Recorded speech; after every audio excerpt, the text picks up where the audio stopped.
going to explain how kids understand gender. And let me say that understand gender is not an easy question.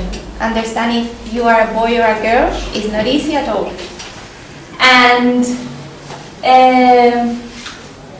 babies know that or discover that there are differences between sexes because all the cultures send messages about which objects, activities, behaviors are considered appropriate for each gender in their society. And it's from their daily surroundings where babies start to pick up information and to realize that there are certain activities that women typically do and men don't, and that there are certain clothes that seem to be favorite for daddies and others for mommies. So we can say that as early as 9 months old, babies are able to identify two genders, female and male. They are able to recognize a female voice and a male voice and to associate them with a female face and a male face. And around the middle of the second year of life, they discover who they are. They develop the sense of the self. And this is a very important issue because a new door opens up with the sense of the self. And this issue is gender. But at what age do babies begin to stereotype gender? Even before even before babies can speak, they realize humans are divided into two categories, female and male. And what is more, they begin to form gender stereotypes as soon as they know they are boys or girls.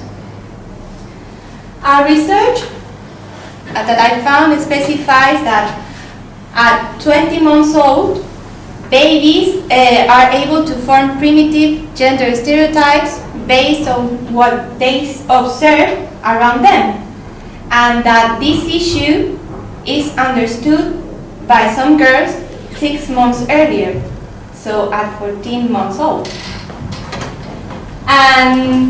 But it's not until kids are 3 or 4 that they really begin to work out from themselves what it means to be a boy or a girl.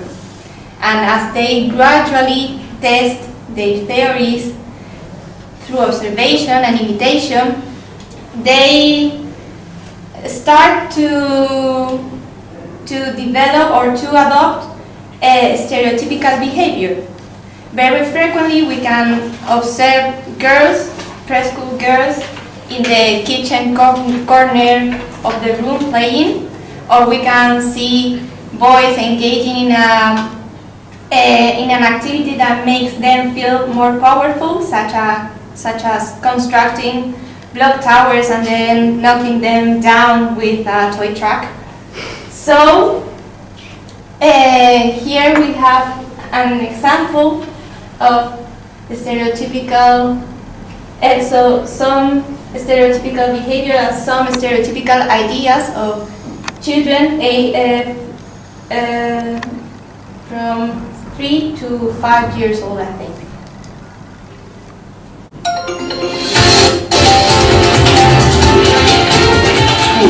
Children have a strong sense of gender identity and gender role expectations. Most 2-year-olds know with certainty whether they are male or female, and by the age of 4 or 5 begin not only to develop gender constancy, but often show rigid standards for what they believe is appropriate male and female dress and behavior. Can boys put on dresses? Do girls have short hair or long hair? Long hair. Are you a boy or a girl? A boy. Are you ever going to be a girl? No. What are boys like? I don't know. Are they different than girls? How are they different than girls? because they don't put stuff like clothes on. Boys don't put on girls' clothes? No. Can girls put on boys' clothes? No. Alexis, are you a boy or a girl? A girl. Are you ever going to be a boy? Mm-mm. Are you a boy or a girl? Boy. Are you ever going to be a girl? No. Boys are better than girls. Why? Because boys are stronger than girls sometimes. What would happen if you put on a dress? All the girls and all the boys would laugh at me. I would look like a boy, that wouldn't look like a girl. Would it be okay? No way. Young children appear to begin to acquire gender role stereotypes at about the same time that they develop gender identity. And by the age of 3 or 4, most children, when asked questions about the activities appropriate for a male doll and a female doll, readily give stereotypic responses. Which doll likes to clean the house?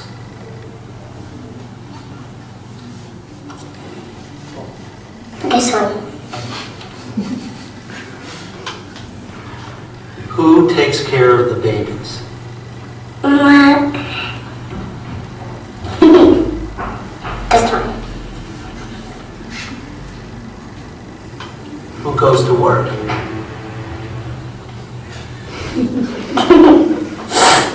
This one.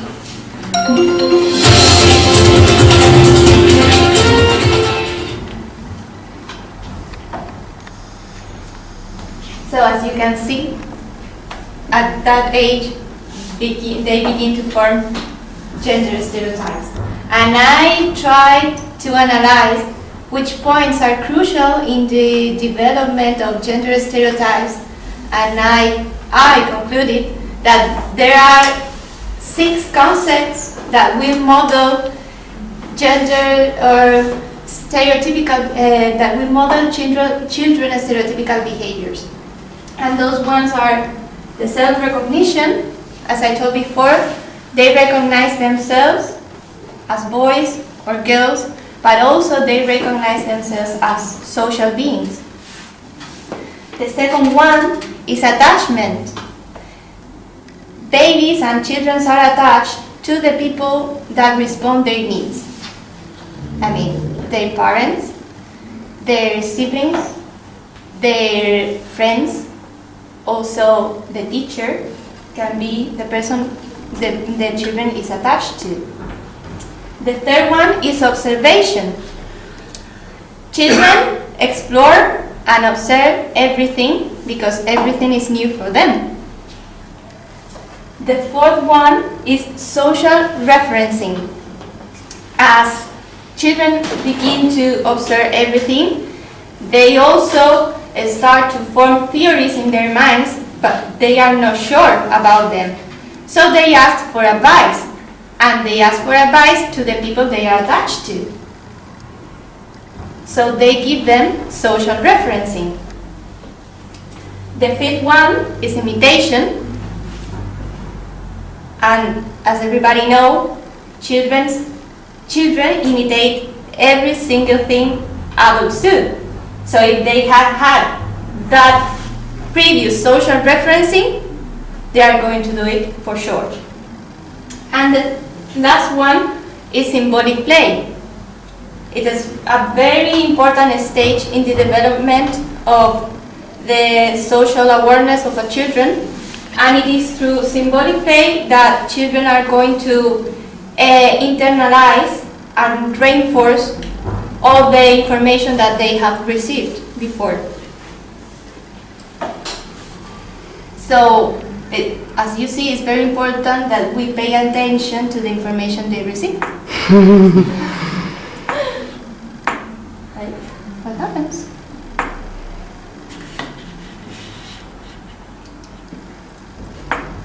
Here. Children also learn through mass media. Books, TV, magazines, radios, because they are exposed to it every day. One important source of information for preschool children is picture books, because they are adapted to them, and parents read and reread those books for them through those years. And in a study it was found that picture books, the main character, the male character in the picture books, played the more active and explorative role, and the female character played the more passive and social role.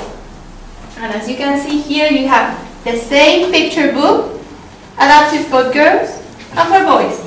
The brilliant boys coloring book and the beautiful girls coloring book. And the other one is how to be gorgeous and how to be clever.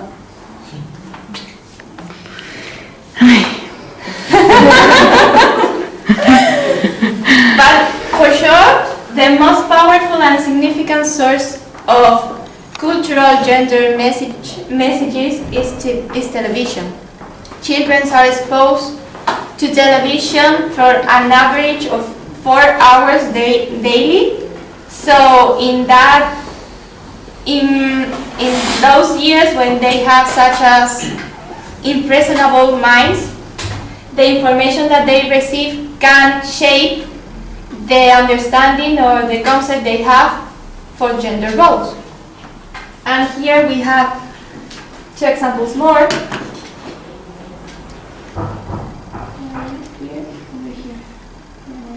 It's good as fresh fruit. Good as fresh fruit. I'm surprised Darby for his birthday We tonight. will start later. Hey, In great minutes. coffee. It's instant Folgers. Doesn't it taste good as fresh fruit? Better. Better than those girls make at the office.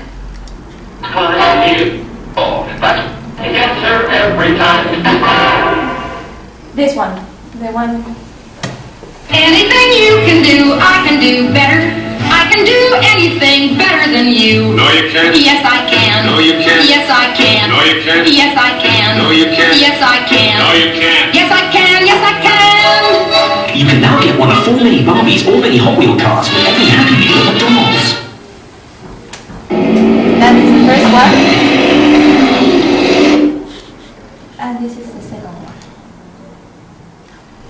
Come on into my home, This one. sweet home. Rose petal cottage, a place of my own. It's a special place. Come be my guest. Try 'em up and they're the best, best, best. Rose petal cottage, a place of my own. I love when my laundry gets so clean. Taking care of my home is a dream, dream, dream. In Rose petal cottage, my home, a place of my very own. And now we have the boys and good title. Shawn Michaels and Marty Jannetty get smashed across the dental team. Hey, it's a double team. Oh, what a smash! It's time to rush. And roll. Yeah! Come on, Demolition, it's the Bushwhackers, Luke and Butch. Hey, kids, everybody stands up to the Donna Blaster. Oh, the Thunder from Donna. The Bushwhackers win. Yeah! WWF Tag Team figures so close to the real thing, it's like being in the ring. What are the social impacts of that information? The first one is that children begin to segregate by gender, and they start to play boys with boys and girls with girls. The second one is that they start to label objects and activities as for girls or as for boys. The third one is that they unconsciously accept the conformity to gender role expectations. They assume that women have to be kind and compassionate, and that men have to be powerful and independent. And the fourth one, and the most important one, is that if children's interests are different from what society expects, they often are subjected to discrimination or bullying. If children show cross-sex behavior, they are branded as sissy or tomboy. And also I want to talk about the environmental factors and parental influences. The first major exposure to gender roles typically comes from their parents. From the very beginning, children are dressed in gender-specific clothes, and they are given gender-specific toys. And also, parents encourage their children to engage in sex-type activities. They encourage girls to play with dolls, and they encourage boys to play with cars or trucks. Parents, for that reason, parents model gender normative behavior. It's very frequently that what we have heard of that boys don't cry, or if we say, "Oh, how pretty is my girl," every day they assume that. And also, the parental approval or disapproval to comply with gender norms will serve as a way to gain their love? Or? Not to, it's like a way to influence children's theories about gender. So of course, all their parents want their children to be socially accepted. But it's very important that children need to feel comfortable with and good about themselves. So here you have some tips for breaking children's stereotypes. Oh, good. The first one is encourage mixed gender activities and games. It is proved that boys and girls that play together enroll in a more varied number of activities. And the second one is reinforce behaviors that challenge the stereotype. The third one is question all the generalizations. We have to help children to deal with other kids as individuals in a specific situation and not as representatives of a gender group. If a boy comes one day saying, "Girls are stupid," you have to say him, "Oh, it seems that you are a little bit angry today. What happened to you? Who did this? Who did that?" So you have to try them to explain the situation and to help them to assume that it's only one person who did that to him, not the whole group. And the last one is tune into your own biases. Parents should review their behaviors just to make sure they are not doing or saying anything harmful that children can use to hurt another children. And here I have a picture when I saw it, I love it. And it says, "It's okay for girls to be a Spider-Man, and it's okay for boys to be Elsa." To be Princess? Princess Elsa. Ah, okay. And now it's my turn.